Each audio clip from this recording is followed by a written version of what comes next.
Look, you're losing sales because you sound like every other desperate cold caller.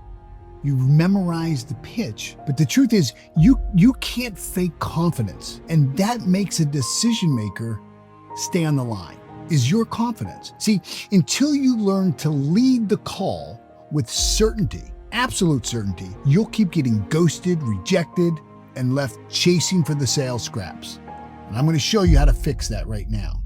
See, the emotional state that you bring to the call decides the outcome before the prospect processes even a single word. They feel your energy even before you speak. If you're uncertain, if you're hesitant, if you're using hedging language or apologetic, they'll notice that just instantly. And what do? Is they shut down. They've been trained to hear that, and they say, not interested, click, and you're gone. Or nope, thank you very much, and out the door you go. So you cannot hide the frequency that you carry into a conversation. And that frequency, the energy signature of the words you use, the tonality, your very presence, speaks louder than any script that you've memorized. See, before you dial the phone, before you walk in the door, you must shift into a state where you believe the value of what you're offering is so strong that it's undeniable. Like that you are absolutely certain that you can solve this person's problem. See, when that belief is present in you, the prospect hears it in your pace. They hear it in your pauses. They hear it in the emphasis on every word. They experience you as the leader in the conversation, even before they decide whether to trust your solution. In every dynamic relationship, there are two roles that are being played: the originator, the leader of the conversation, the trusted expert. And then there's the subject. Now, for many of us, we were programmed to follow this model. When you go to the doctor, you don't question the authority of the doctor. When you go and sit down across the table from a lawyer, you don't question the authority or expertise of the lawyer. They're clearly the authority in that relationship. And in sales, if you're not walking in with absolute certainty in who you are, your ability to solve their problem, your solution, well, then you become the subject, and they stay in the authoritative position of the call. You got to remember, what is sales? Sales, at its highest level, is the transference of emotion. People buy on emotion. They justify all the facts and figures, the logic. They use that to justify their emotional decision. So if sales is the transference of the emotion of certainty, the only place the prospect can get certainty is from you. And if you lack it in yourself, in your ability, in your offer, where else are they going to get it? See, when I was selling janitorial services door to door back in West Palm Beach, my biggest breakthroughs didn't come from tweaking my script or memorizing some fancy closing, phrases, or try to trap people or manipulate people. They came from me showing up how I showed up before I ever got through the door, before I even went in front of my prospect. I learned to settle my breathing, to stand up with my shoulders back, and to speak from a place of calm confidence and certainty. The words were the same. The difference is that my delivery carried authority, absolute certainty. I knew that I was the best solution, that my company was the very best. And that made all the difference. See, you want to treat each call like a decision moment, because it is. Don't treat it as though it's a numbers game, like, oh, I've got all these options. No. Every single deal matters. If your only goal is to get through calls because it's just a numbers game, you'll carry a very transactional tone. And that tone drains curiosity, kills certainty. But if you approach each conversation as a chance to create a moment of choice, for that other person, you will naturally shift into this leadership role, and people will stay on the line longer. They'll welcome you into the door much quicker and easier, and they'll close more deals with you. See, you can't hide your mindset. You can put on a new tie and a new suit. You can change all of those things. You can get a nice Mont Blanc pen. You can buy a Rolex or nice rings. But you can't hide who you are. If you want them to trust you in those first critical 4 seconds, you've got to trust yourself first. That means deciding before you hit dial that this call right here, it matters, and that you are the right person to lead it. Now, in the first 4 seconds, they're making a decision.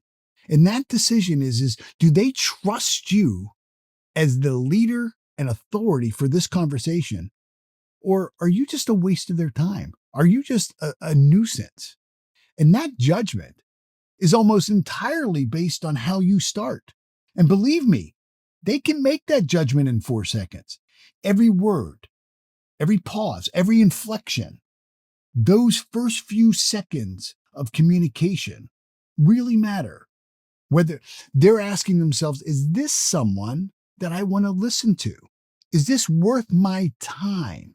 Even if I were to buy from them, is this somebody I want to buy from? Is this somebody that I want to follow, or somebody that I'm just going to brush off? See, when Les Brown called me after I left working with Bob Proctor's company, I didn't hesitate. Within 72 hours after Les Brown calling me and saying, "Hey, Paul, if you're ever doing anything, if you want me to write a book with you, or you want me to work with you in a program," 72 hours later, I was at the Los Angeles Marriott Airport Hotel. It was midnight, and I was shaking hands on a multi-million-dollar partnership. No written contract. See, that speed and that trust, they weren't built, it wasn't built in meetings. They were built in certainty. And I carried that certainty in. Here I am sitting across the table from the great Les Brown, and we're doing a handshake deal. See, this is the same way you have to step into a cold call with a tone that says, we're already in motion. We're already in this business park. We're already down the street. We're already working with your neighbors. This deal's already in motion. You already have a need. You've got a problem. I've got a solution. The deal is already in motion before the prospect has any chance to doubt. When you use permission-seeking openers like, "Hey, is this a good time?" or, "Hey, can I just have a minute?" You're training the other person to say no, because they've been trained to say no. But if you're confident, if you're using value-driven openers that position you as the authority worth listening to, they state clearly who you are, what you help with, and why this call matters to the prospect. See, every single second, they're asking themselves, do I want to give this guy, do I want to give this woman the next second? See, a strong opening line names the problem you solve, connects it directly to their world, to their context, and does so without rushing or the need to over-explain. See, your tone says, I'm here because I have something relevant for you.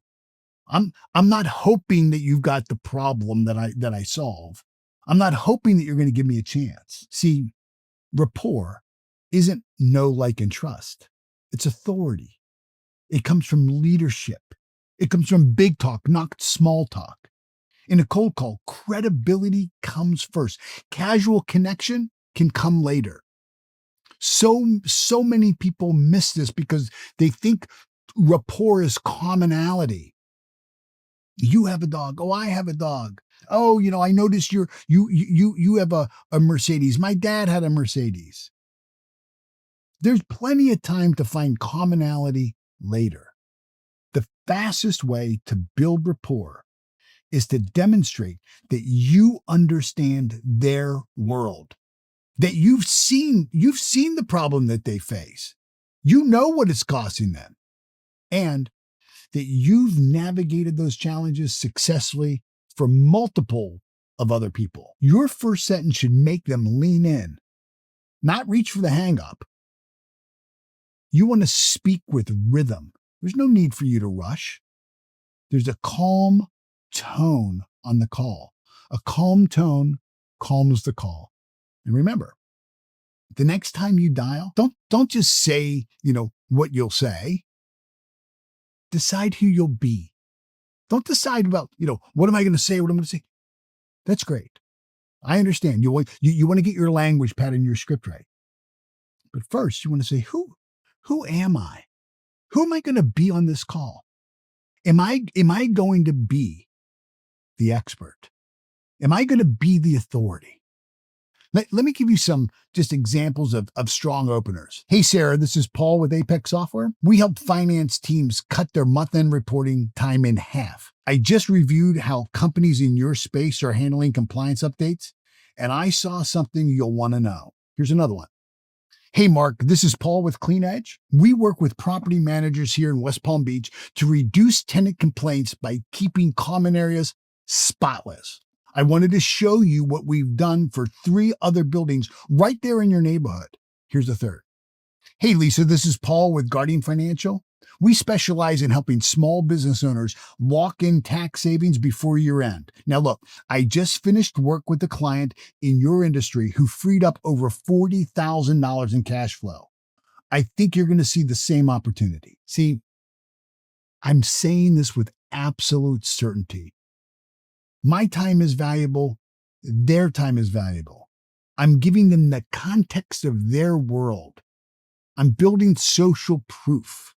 I'm using all the principles of influence that we teach in our course. Now, look, before you go any further, what I want you to do is I want you to press the pause button, and I want you to download a resource that I created. It's called the Cold Call Framework. I created it for you. It's built on certainty, it's built on structure, and how to build rapport. And it's going to walk you through the exact scripting I use to open high-trust conversations with leads, even when they've never heard of me before. This guide gives you 2 complete frameworks, one for first-time outreach and one for leads you've already shown interest with. It's not theory.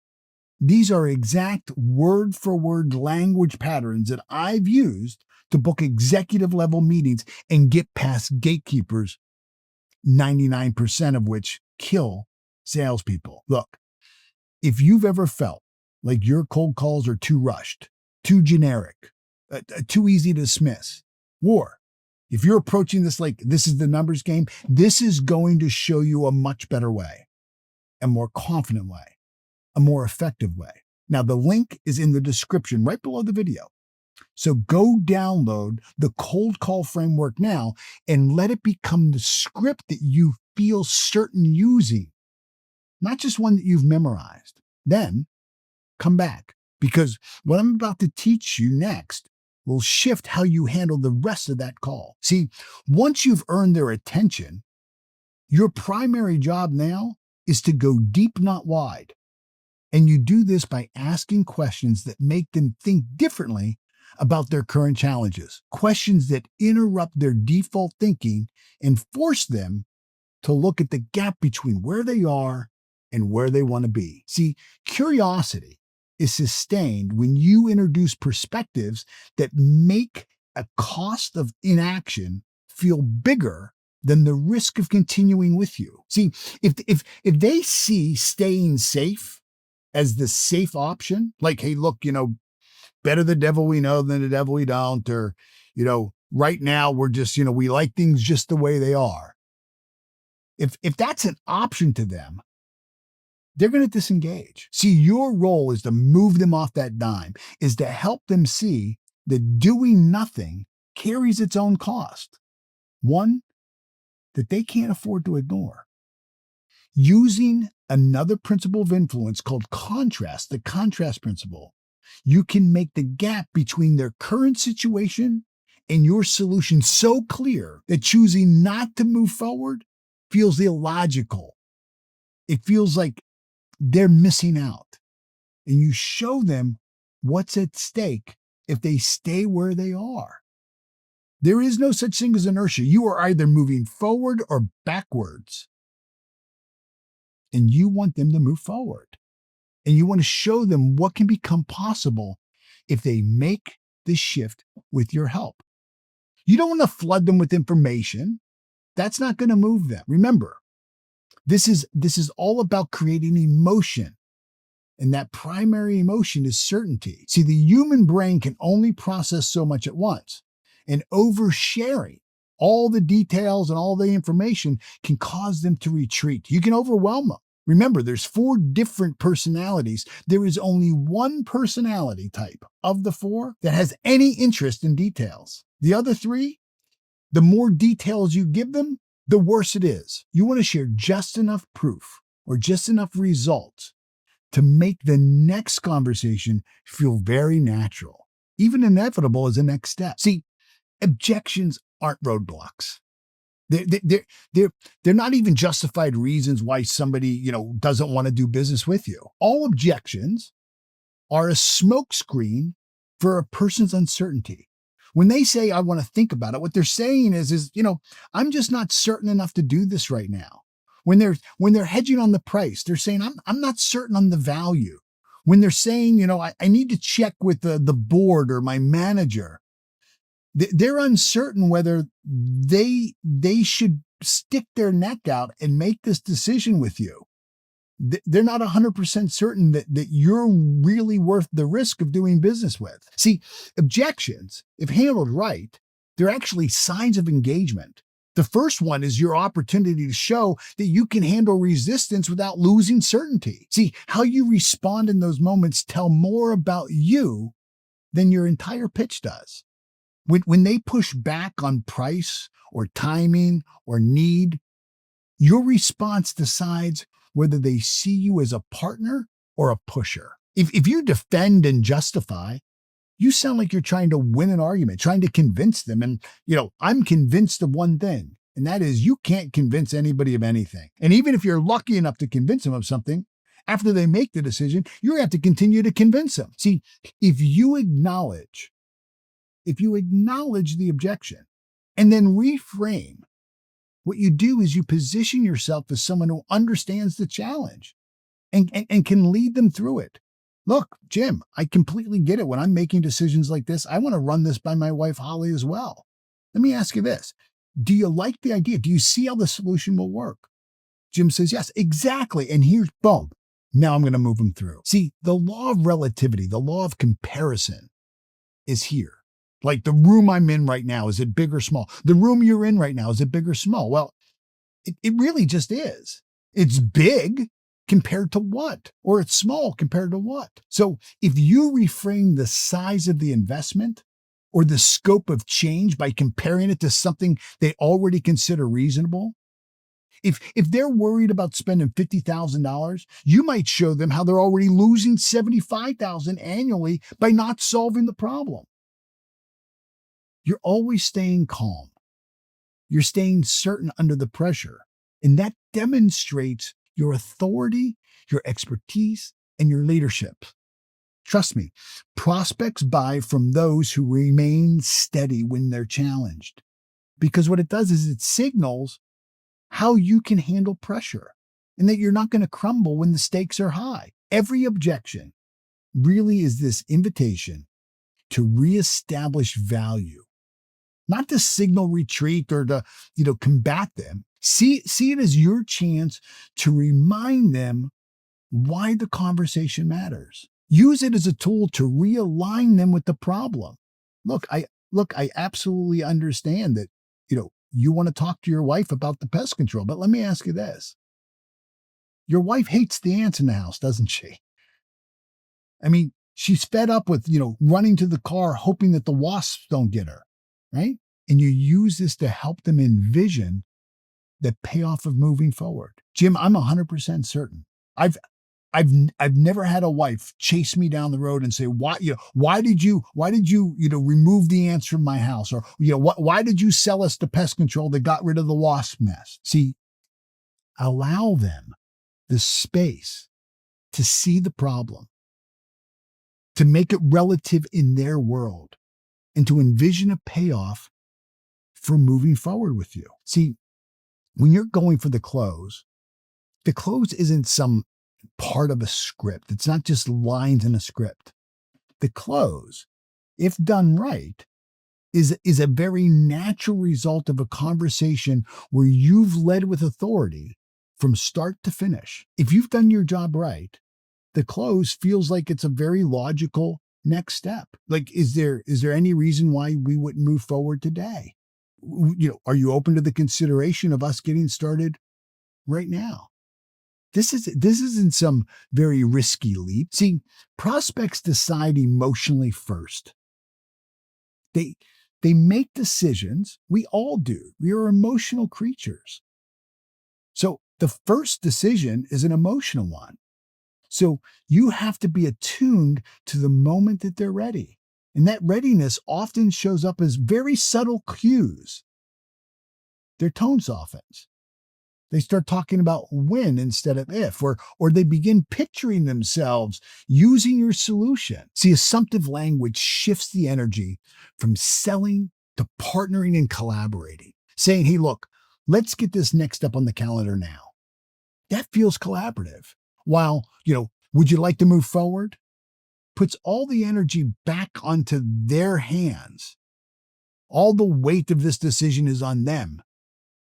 And believe me, it doesn't make logical sense, but it makes 100% sense emotionally because it invites hesitation.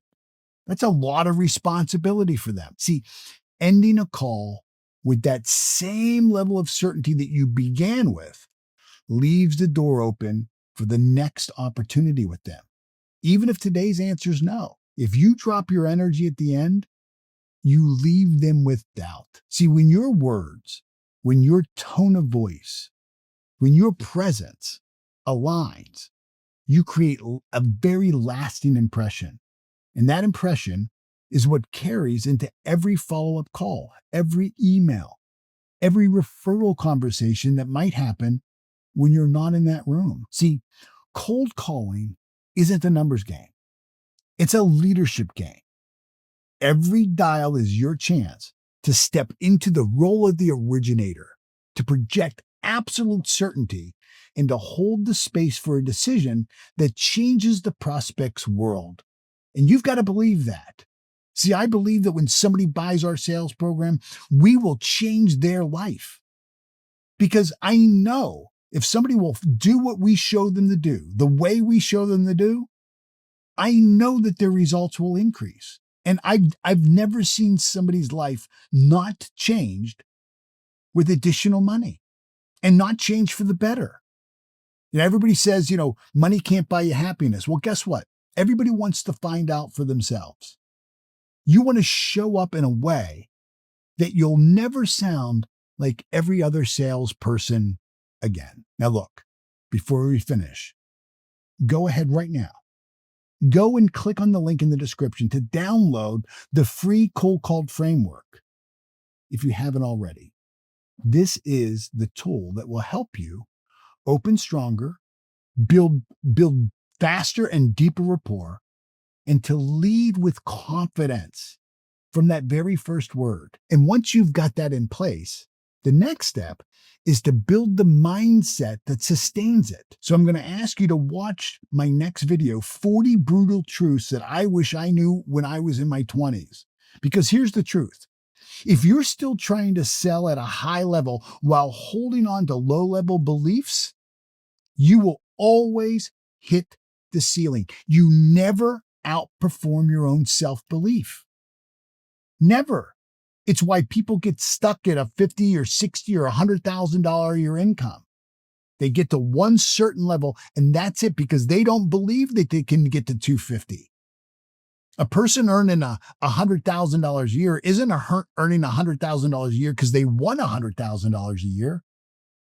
They're earning $100,000 a year because they lack the self-belief that they can make 250. That video I just mentioned will show you how to break that. I'll see you there.